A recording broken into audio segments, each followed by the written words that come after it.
Terima kasih Tuhan. Luar biasa kesetiaan-Mu dalam hidup kami. Biarkan kesetiaan yang serupa kami dapatkan Tuhan, dan jadi bagian dari hidup kami. Sore ini ajari kami lagi dari sesuatu yang berasal dari hati-Mu. Berkati setiap kami, tidak ada yang meninggalkan ruang ini tanpa diubah dan tanpa diberkati. Kau ubah hidup kami, karena Roh-Mu yang mengajar dan memberikan pengertian, memberikan hikmat dan memberikan pewahyuan. Di dalam nama Tuhan Yesus. Semua kita berkata, amin. Silakan duduk saudara. Alright, kita akan lanjutkan lagi apa yang tadi kita sudah pelajari. Mari kita lihat Kisah Rasul pasal yang ke-8. Kisah Rasul pasal yang ke-8. Perhatikan pada ayat, kita baca ayat 17 sampai dengan ayat yang ke-23 dari Kisah Rasul pasal yang ke-8. Kisah Rasul 8 ayat yang ke-17 sampai dengan ayat yang ke-23. Saya masih Tuhan taruh dalam hati untuk bicara tentang ilmu yang baik. Ini ilmu raja-raja. Silahkan Hasto. Kisah Rasul 8, 17 sampai 23. Kemudian keduanya menumpangkan tangan di atas mereka, lalu mereka menerima Roh Kudus.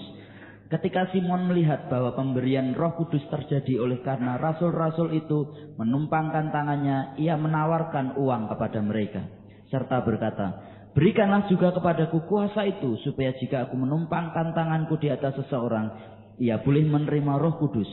Tetapi Petrus berkata kepadanya, "Binasalah kiranya uangmu itu bersama dengan engkau, karena engkau menyangka bahwa engkau dapat membeli karunia Allah dengan uang. Tidak ada bagian atau hakmu dalam perkara ini, sebab hatimu tidak lurus di hadapan Tuhan. Jadi bertobatlah dari kejahatanmu ini, dan berdoalah kepada Tuhan, supaya ia mengampuni niat hatimu ini. Sebab kulihat bahwa hatimu telah seperti empedu yang pahit dan terjerat dalam kejahatan."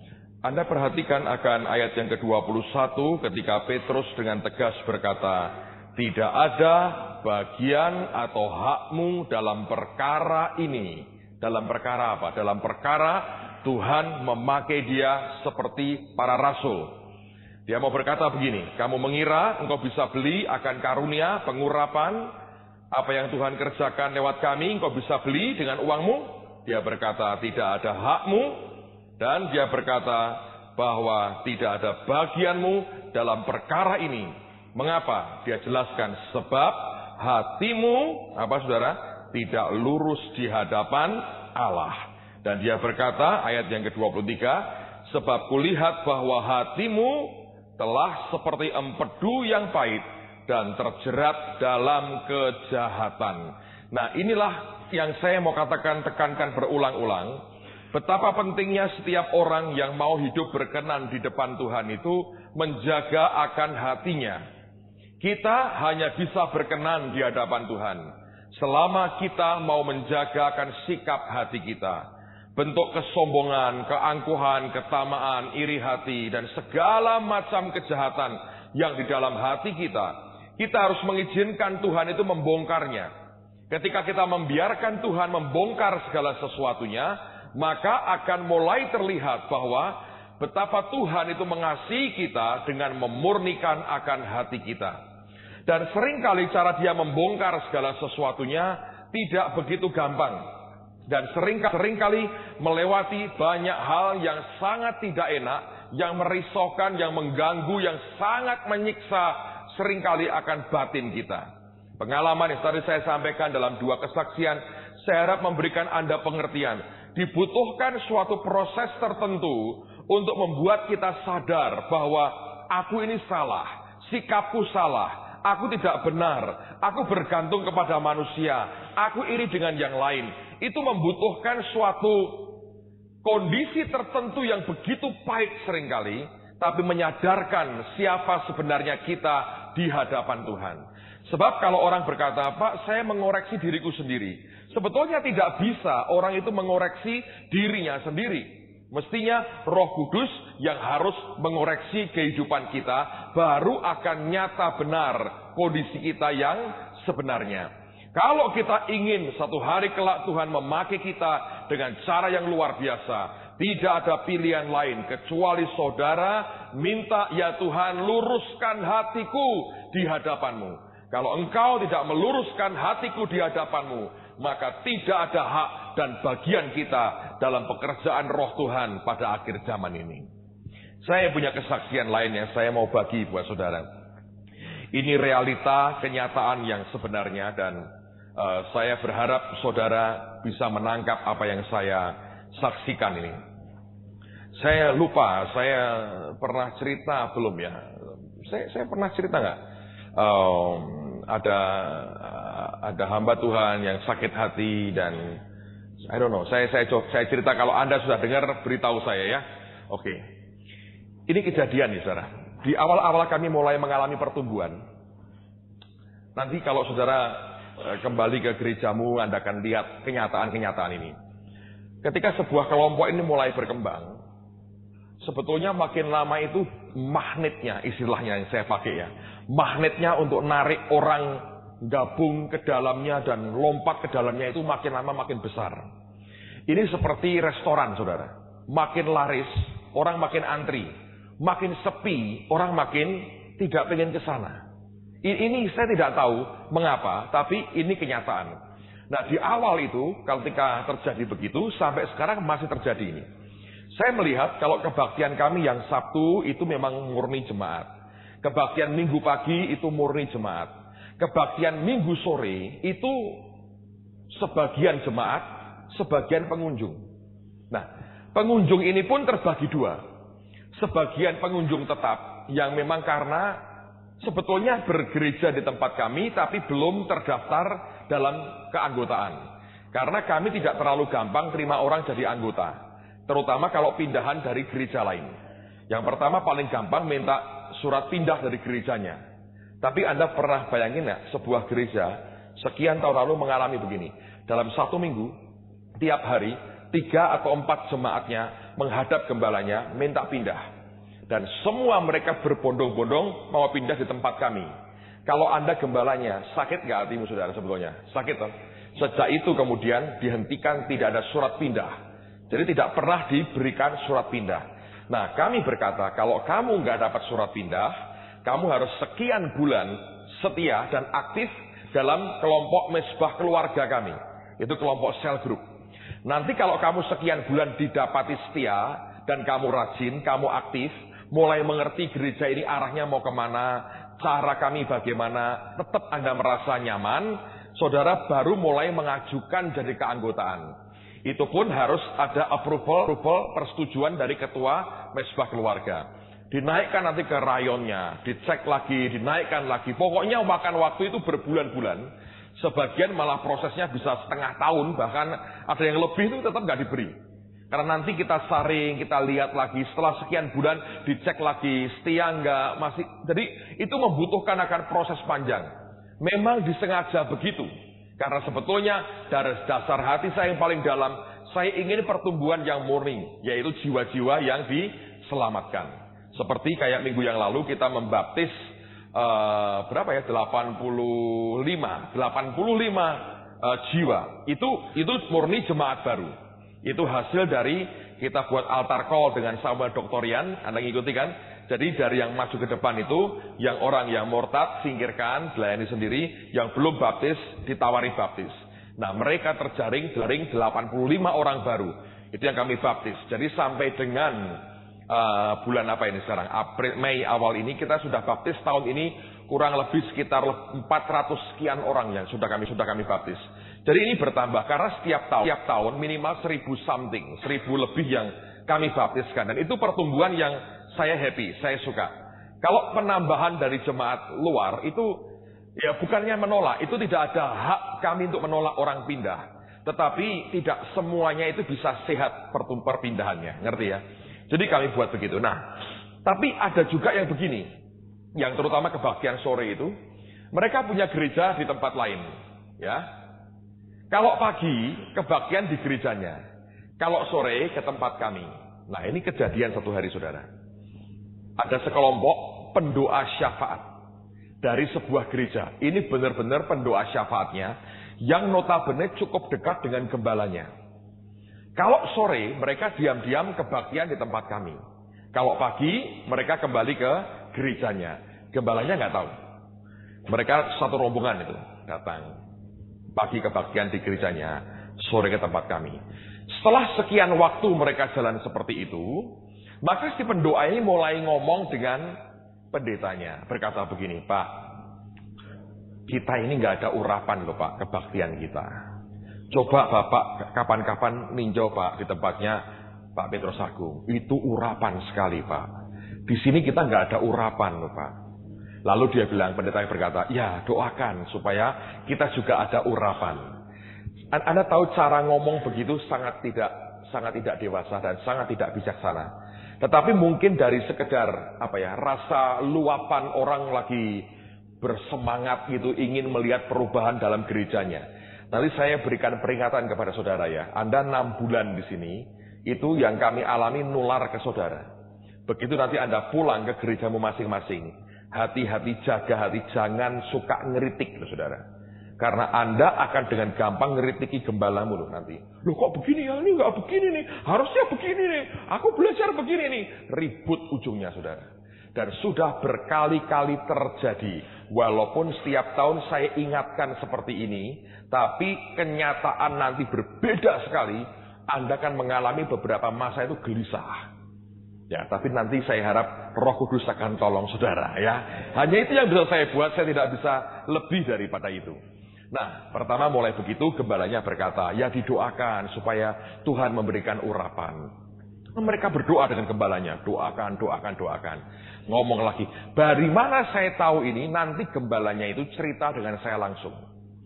Satu hari mereka datang lagi, Pak, saya melihat gereja kita ini atasnya awan gelap, Bapak. Kita ini nggak ada hadirat Tuhan sama sekali. Oh gitu ya, ya bantu doa, tinggi. Oh awan gelap, kami usir engkau. Semua teriak-teriak, awan gelap diusir.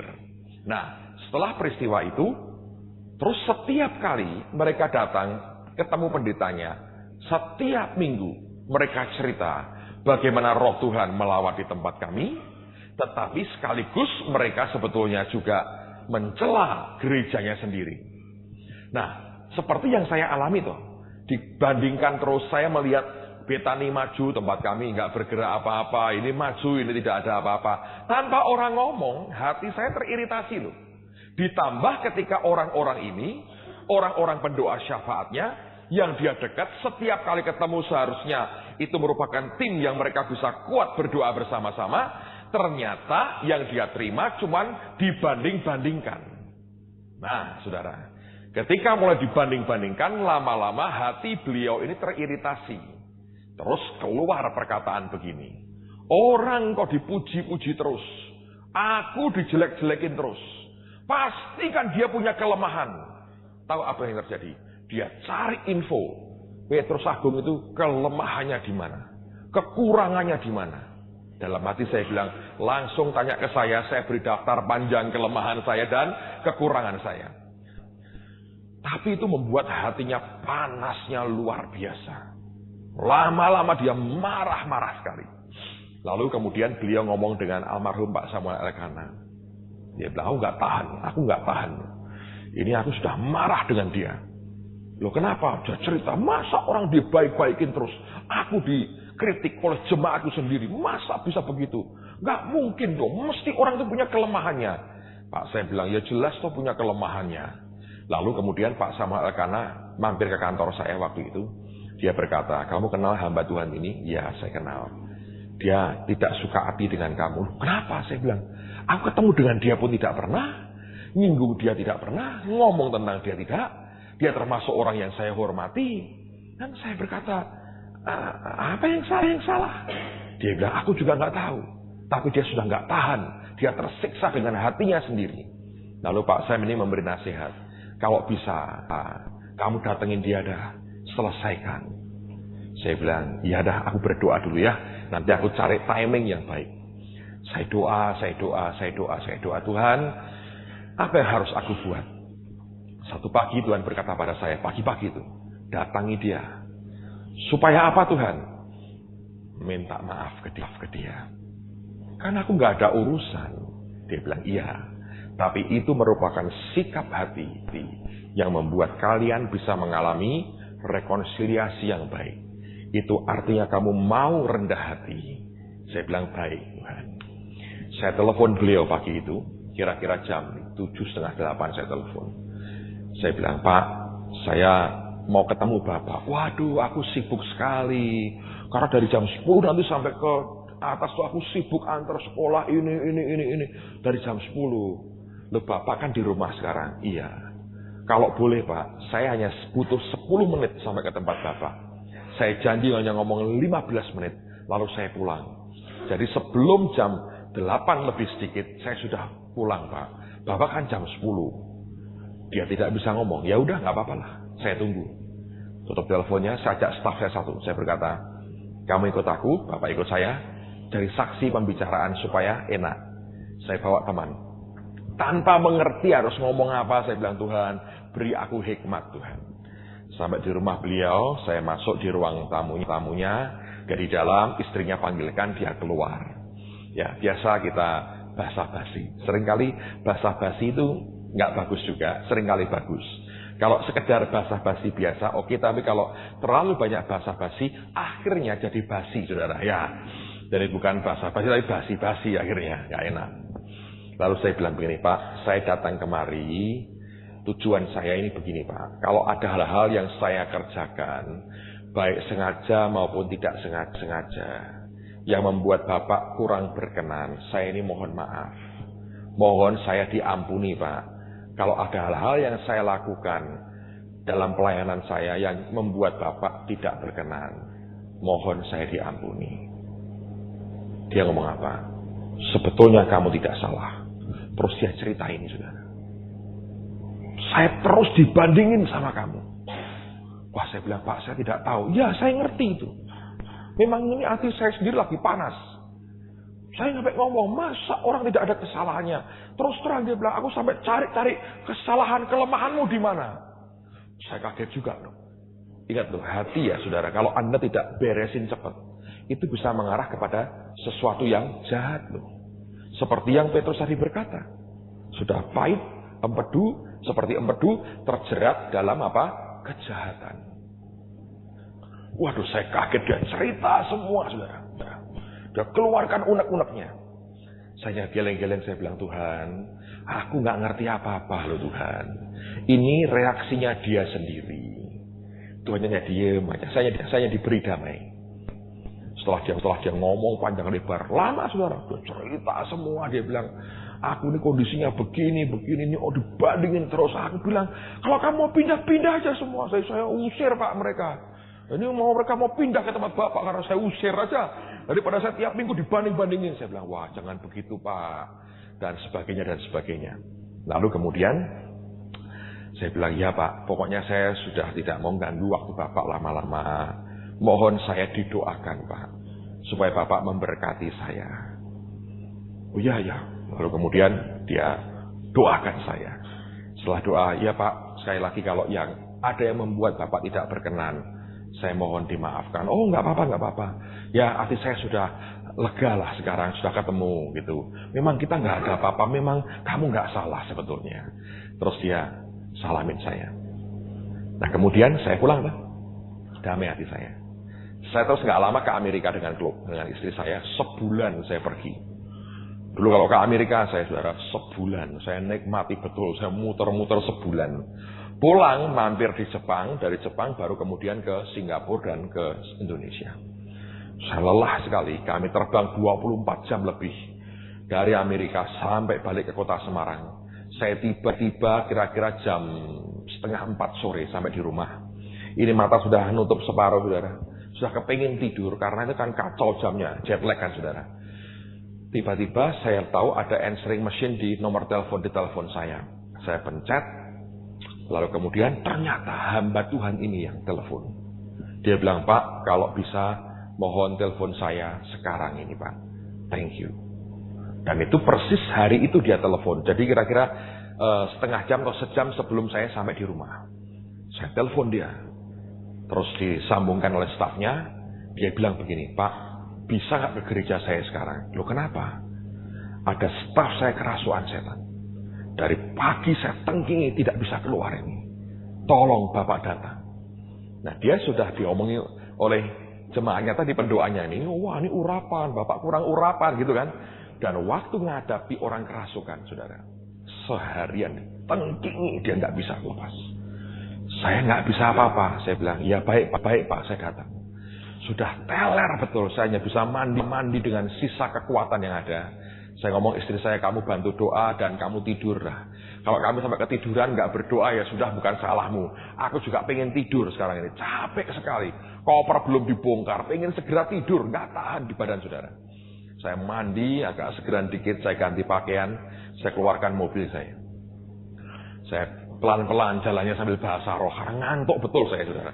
Saya bilang, Tuhan tolongin aku mesti ngapain, ini badanku lemes, aku lagi tidak kepengen ketemu setan, aku kepengen ketemu bantal sama kasurku, sama gulingku, aku pengen tidur. Dari Amerika jauh, lagi nggak kepengen ketemu setan, dan tidak pernah kepengen ketemu setan. Saya bilang, tolongin aku Tuhan, tolongin aku aja, saya banyak bahasa roh, sampai di depan gereja, sudah ditunggu sama stafnya. Pak, di belakang Pak, di ruang belakang. Ya. Saya jalanin kaki saya berat sekali. Saya membayangkan dia hamba Tuhan nengking dalam nama Yesus. Seharian gak keluar-keluar. Nah gua ini siapa? Orang teler pengen tidur saya sebetulnya.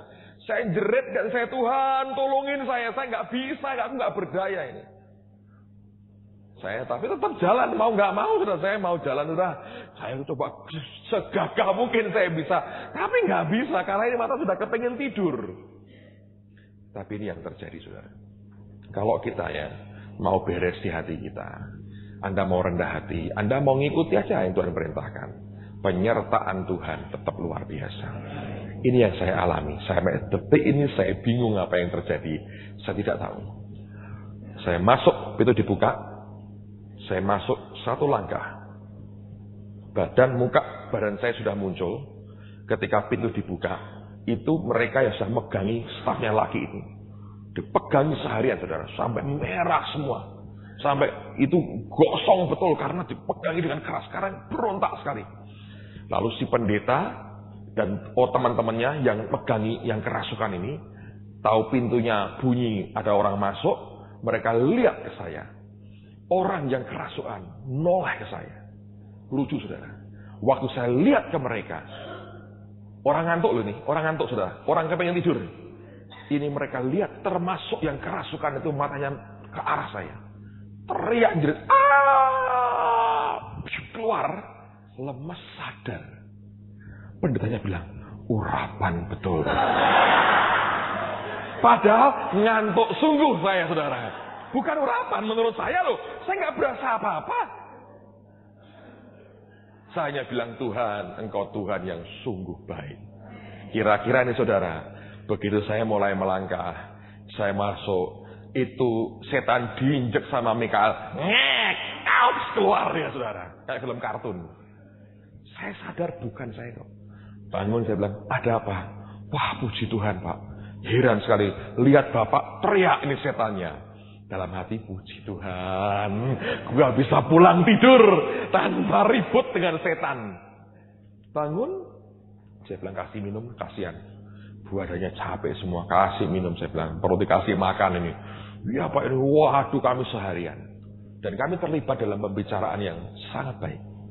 Beliau bahkan cerita isi hatinya, dia ceritakan semua.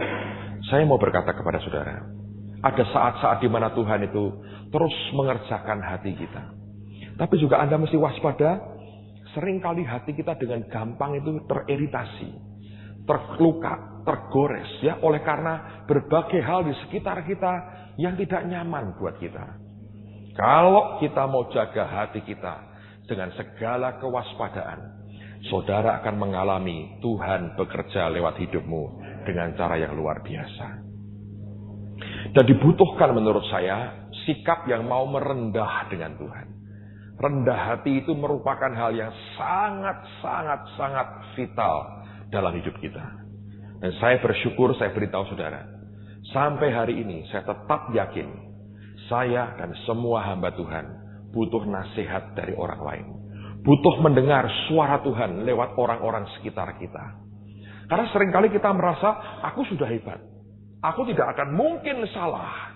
Kalau Anda sudah bersikap seperti itu, saudara pasti akan jatuh. Karena kesombongan, tinggi hati, mendahului apa? Kejatuhan, kata firman. Kemarin malam saya mengalami hal yang indah sekali. Keindahannya justru karena saya terima teguran, templaan, saudara. Dan buat saya itu merupakan proteksi Tuhan. Saya bilang berkali-kali dengan teman saya menghargai betul. Aku sungguh berterima kasih. Kamu mau cerita ini. Anda tahu masalahnya. Kelihatannya sepele ya. Tapi ini menjaga hati saya dan langkah saya dari tersandung yang tidak perlu sebetulnya. Setelah saya beli mobil baru, ya, saya kan punya Mercy saya tahun 97. Teman-teman berkata begini, Pak, mobil Bapak ini juga sudah tua loh Pak. Sudah waktunya diganti dong Pak. Entah bagaimana saudara. Karena begini, ini saya cerita dulu. Nanti lain kali saya cerita dari mana dapat Mercy. Waktu saya dapat Mercy dari Tuhan itu juga 2 tahun lalu di School of Action saudara. Dia ngomong-ngomong begini dalam waktu hanya 3-4 hari. Dia kirim duitnya, dia kirim barangnya, saya bisa beli Mercy. Nah, pada waktu itu Tuhan ngomong begini, pakai dulu sampai gedung rumahku itu selesai. Jadi sebetulnya saya mesti pakai Mercy itu sampai Holy Stadium selesai. Tapi ini lihat ya, manusia tetap manusia. Jangan pernah anggap ada manusia yang sempurna. Tidak mungkin, saudara. Nanti kalau sudah pulang baru disempurnakan Tuhan.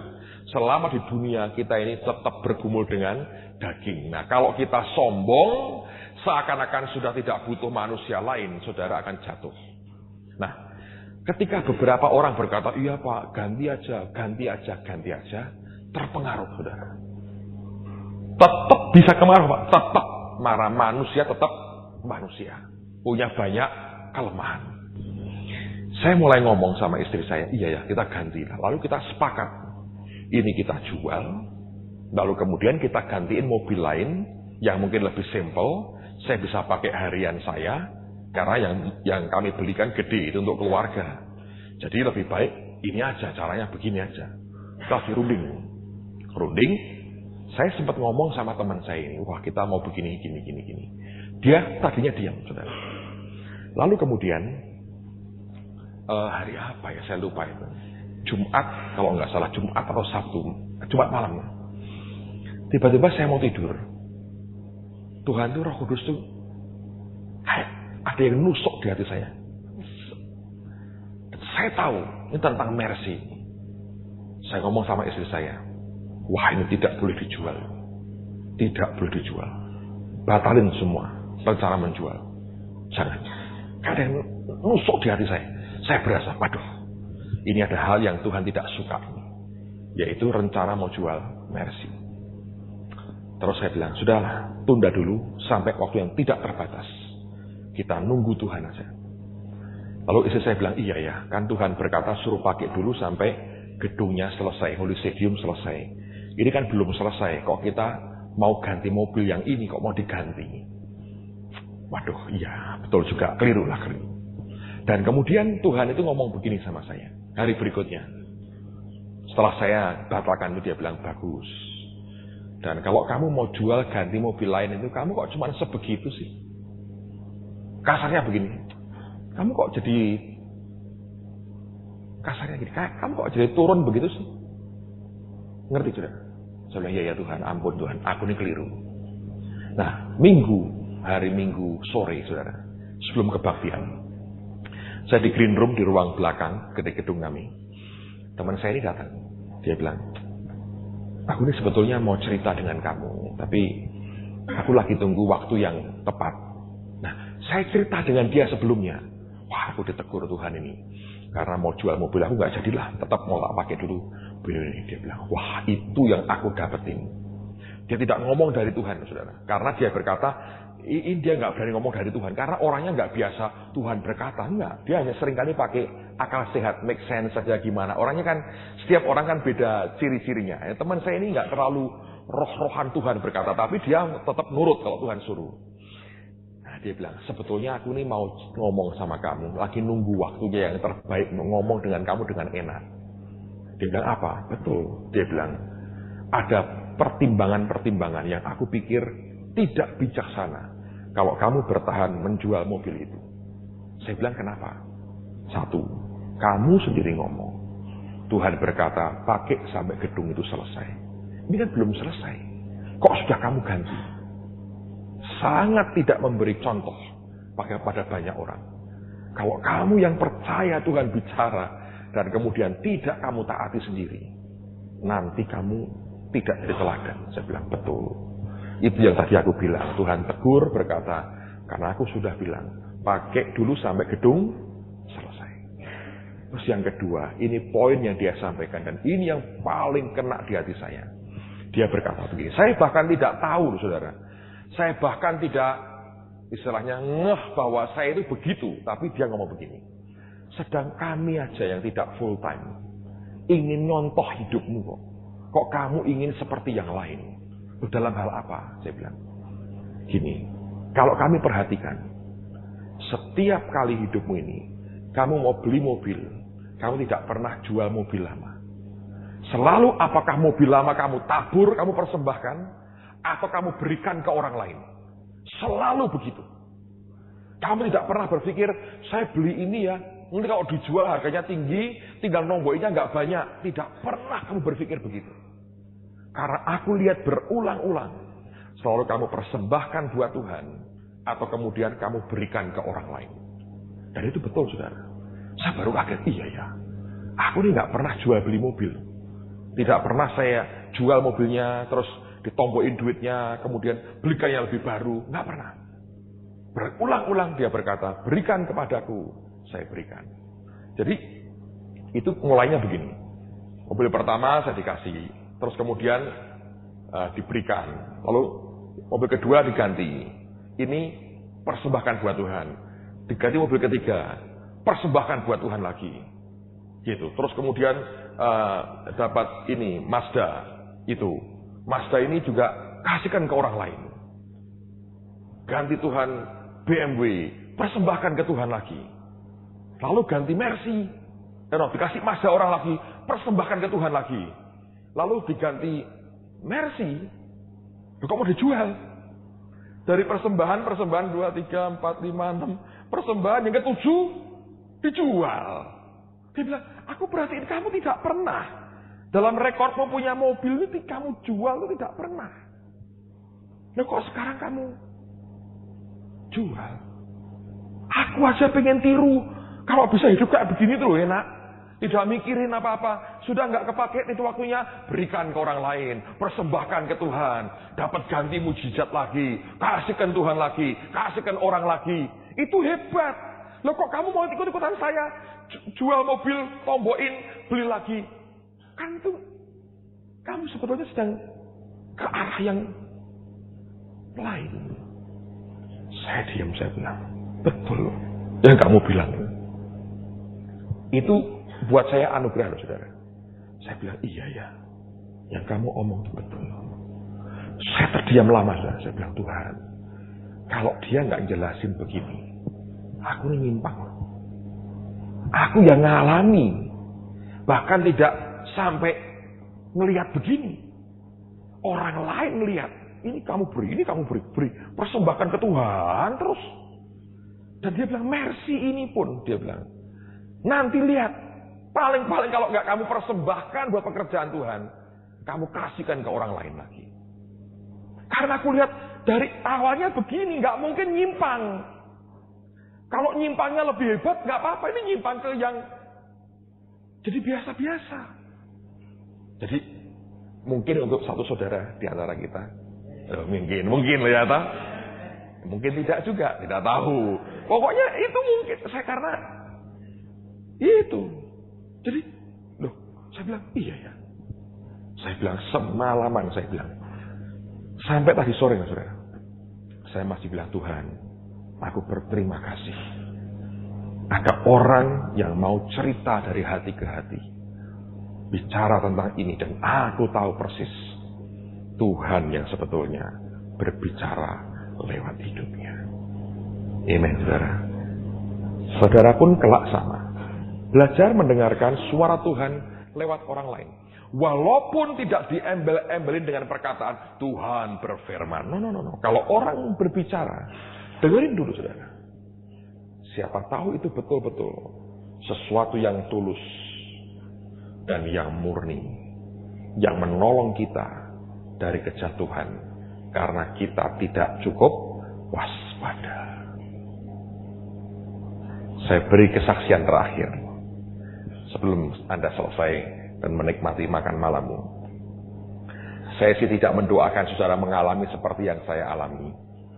Tapi ini betul-betul saya berkata kepada saudara, proses didikan hati ini jangan pernah diabaikan. Ini terjadi 3 tahun lalu, saudara. Waktu itu menjelang saya ulang tahun. Kami 3 keluarga berlibur ke Jogja. Dan ulang tahun saya dirayakan di warung soto di terminal bis. Keren ya, saudara ya.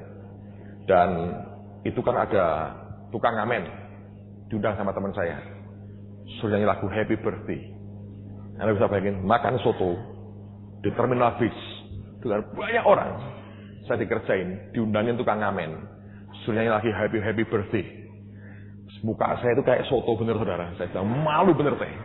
Kerjain sama teman-teman. Nah, besok paginya menjelang pulang, anak saya yang gede itu masuk ke kamar saya.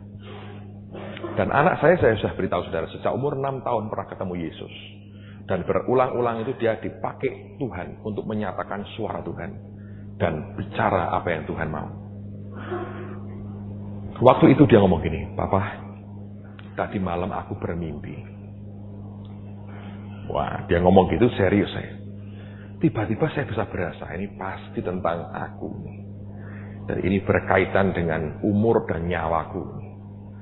Saya nggak tahu dia ngimpi apa tadinya. Tiba-tiba berasa di hati saya.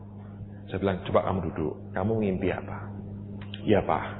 Nah, anak saya dengan saya ulang tahunnya di bulan yang sama, hanya selisih seminggu. Dia bilang gini, Pak, aku mimpi pada hari ulang tahunku, Papa dan Mama meninggal dunia. Dan jenazahnya tidak ditemukan. Oh ya? Nah terus, kok kamu tahu? Iya. Waktu itu aku lagi di rumah dalam mimpi itu. Terus si Ribkah datang saya. Ngomongin, Kesia, Papa Mamamu sudah nggak ada. Tapi jenazahnya tidak bisa ditemukan. Saya diam. Terus dia sedih. Saya bilang, ya sudahlah Kesia, berdoa. Nanti Papa juga mau berdoa. Saya lihat di agenda saya. Anda tahu? Pada hari ulang tahunnya dia. Saya tahu saya sedang akan terbang dengan istri saya ke Sydney, Australia. Dan saya dikatakan jenazahnya tidak ditemukan. Artinya itu pesawat bisa jatuh kan? Habis kan? Dikremasi langsung, saudara. Ayo. Istri saya ngomong gini, itu bunganya orang tidur. Tapi saya ngerti di sini. Enggak. Wah, ini enggak main-main. Saya bilang, Tuhan Roh Kudus, apa yang harus aku buat? Normalnya, kalau Anda begitu, saya kan kenal beberapa hamba Tuhan yang peka-peka. Saya telepon ke Pak Yusak, suruh mendoakan, Ibu Nani saya suruh doakan. Kan begitu. Tuhan ngomongnya apa, saya konfirmasi dong. Bener enggak? Terus saya harus bagaimana? Ayo, kalau Anda di posisi saya, tetap berangkat ke Sydney pelayanan atau Anda batalin dengan mimpi seperti itu? Dan anak saya masih kecil. 3 tahun lalu, wah kecil banget. Dan Papa Mama meninggal dunia. Saya bilang, Tuhan Roh Kudus, aku harus bagaimana? Dia bilang begini, Ketika Abraham aku minta anaknya, si Ishak dipersembahkan. Dia ngomong ke siapa? Tidak ngomong ke siapa-siapa. Kamu diam saja, tutup mulut. Seperti dikunci mulut saya, saudara. Dikunci. Tidak bisa ngomong ke siapa-siapa. Dan saya tidak ngomong ke teman-teman saya. Kalau saya ngomong, mereka akan berkata, jangan pergi. Itu pasti, saudara. Saya akan didatangi rame-rame. Mereka akan tahan saya. Kamu di kamar saja. Mereka doa bahasa roh. Jangan sampai mati pendetanya. Dan anehnya, saya nggak cerita. Beberapa orang inti saya di gereja. Hari-hari itu. Lagi mandilah, lagi apa. Bisa punya perasaan gini. Kalau Pak Petrus Agung mati mendadak. Terus gimana ya? Nguburnya gimana, yang gantiin dia siapa? Itu tidak satu orang loh, beberapa orang. Belakangan baru cerita ke saya. Karena mereka tidak berani ngomong ke saya juga, tidak berani ngomong ke orang lain. Itu bisa muncul, semua punya perasaan seperti itu. Saya diam, saya sembahyang, Tuhan bagaimana ini? Secara hati, saudara, itu pergulatan. Anda tahu orang sekarat, ya begitu. Seperti ditentukan seminggu lagi mati. Dan waktu berjalan, Tuhan tidak bicara apa-apa. Kalau Tuhan ngomong, jangan takut, enak sekali. Atau dia ngomong apa, siap. Tidak ngomong apa-apa. Saya hanya punya kesaksian roh. Ini betul-betul suara Tuhan. Saya cerita ya. Akhirnya saya nggak punya pilihan. Saya bilang, Tuhan, karena Engkau diam saja. Aku sudah janji melayani. Aku mau melayani.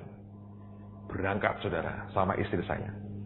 Biasanya kami kalau pergi, anak-anak tidak pernah antar di airport. Hari itu anakku yang laki antar di airport. Di dalam airport setelah check-in, masih di Semarang nih, saudara. Dia peluk mamahnya, lama banget di depan saya. Saya bilang begini, wah ini pelukan perpisahan ini. Terus dia keluar, ya mah, udah dia keluar. Gak mau masuk lagi. Masuk lagi. Ada tahu ngapain? Peluk mamanya lagi. Di depan mata saya. Saya bilang, Tuhan, apa ini terakhir kali aku melihat anak ini sebelum nanti ketemu di surga? Roh Kudus, diam saja. Makanya saya tidak berdoa Anda ngalami begini.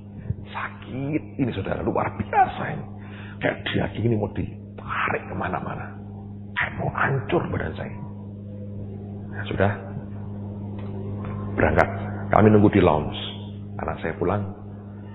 Saya diam, gak banyak ngomong. Saya diam, saya arahkan hati saya ke Tuhan.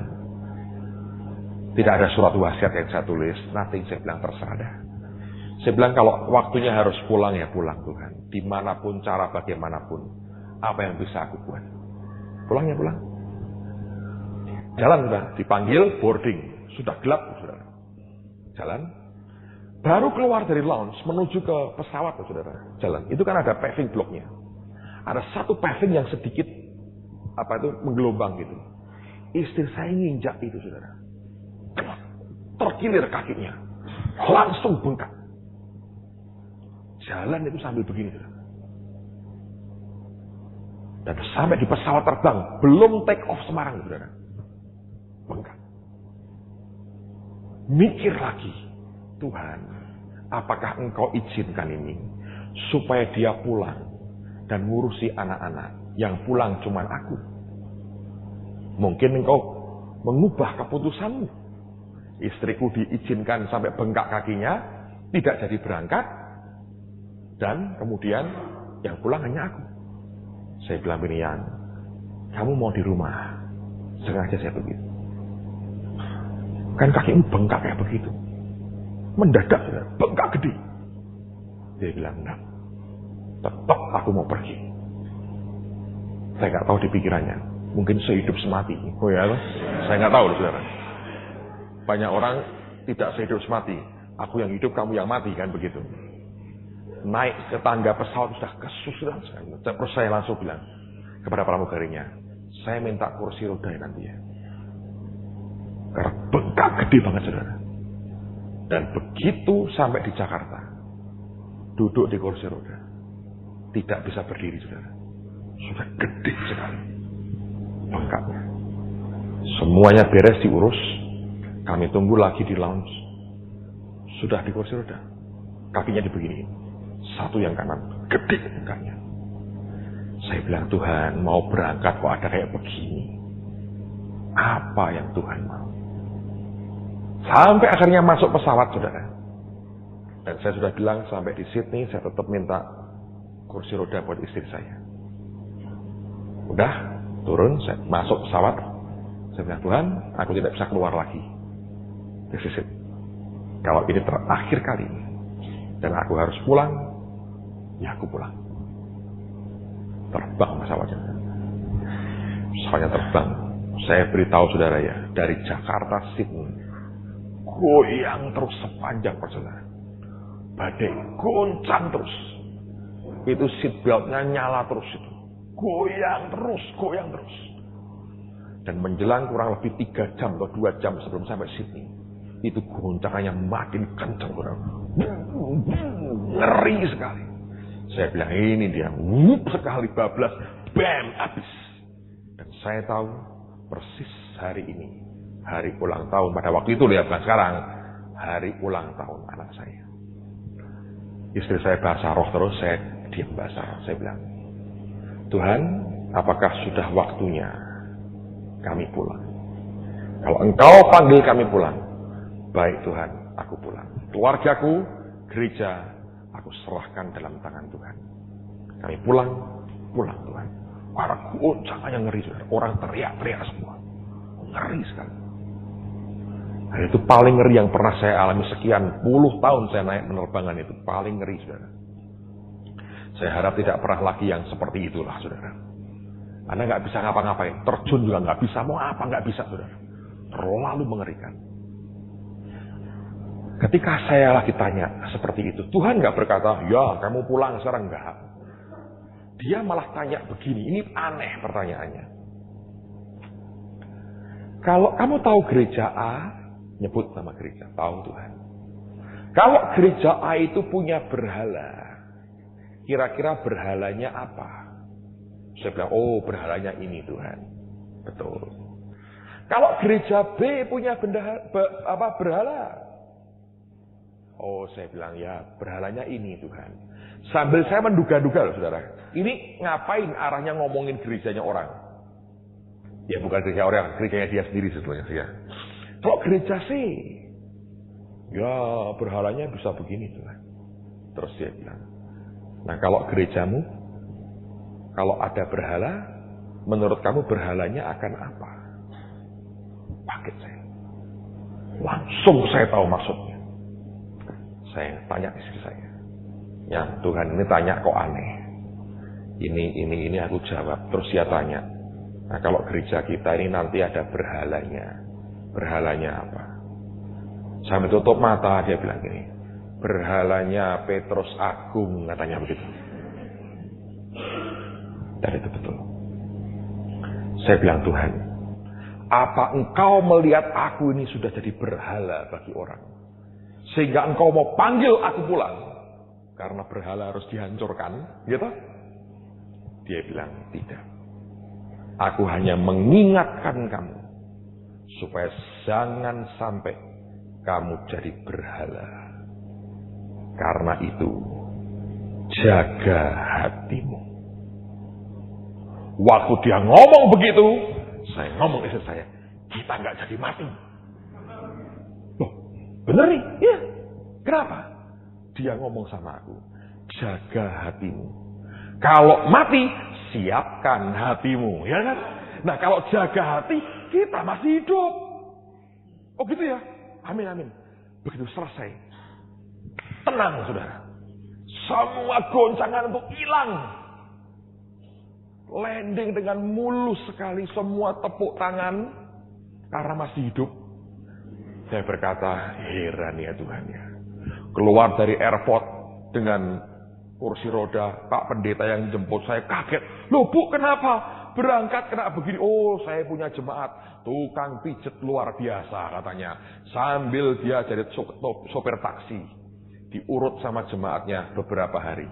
Anda tahu, shopping itu membawa urapan. Bu, shopping, ayo jalan sehat tuh saudara. Itu urapan tambahan untuk ibu-ibu sebetulnya. Saya pulang dari Sydney, saudara. Tenang, tidak ada goncangan apa-apa. Aman sekali. Terus istri saya langsung pulang Semarang. Saya ke Bandung ada seminar.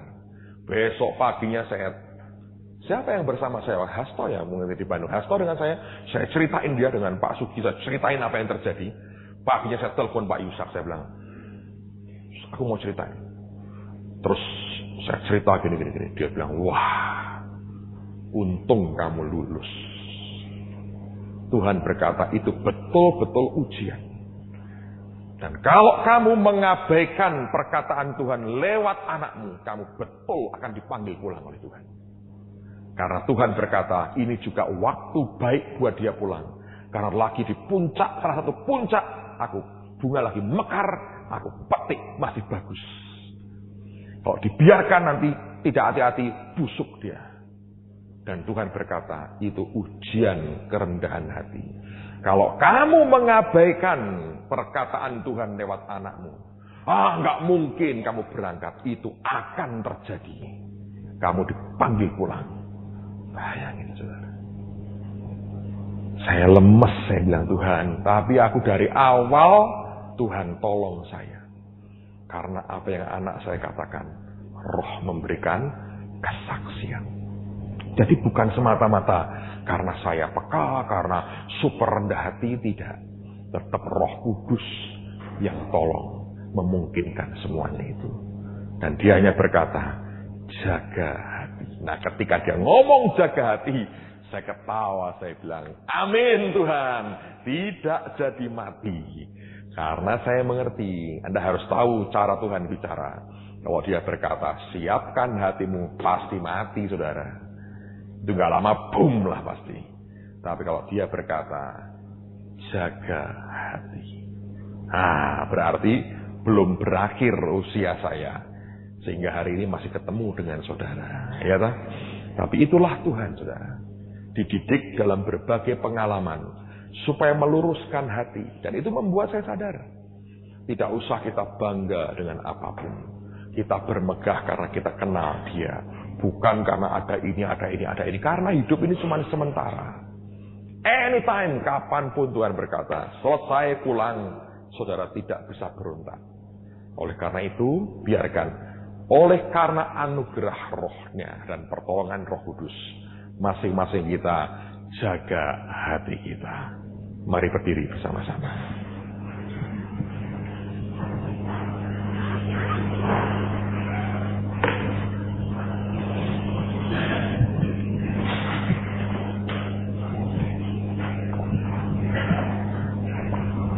Saya ceritakan sengaja Tuhan, saya yakin Tuhan mau saya ceritakan ini supaya saudara mengerti ada sisi lain dari kehidupan yang saya lewati. Yang memang itu bentuknya ujian-ujian Tuhan.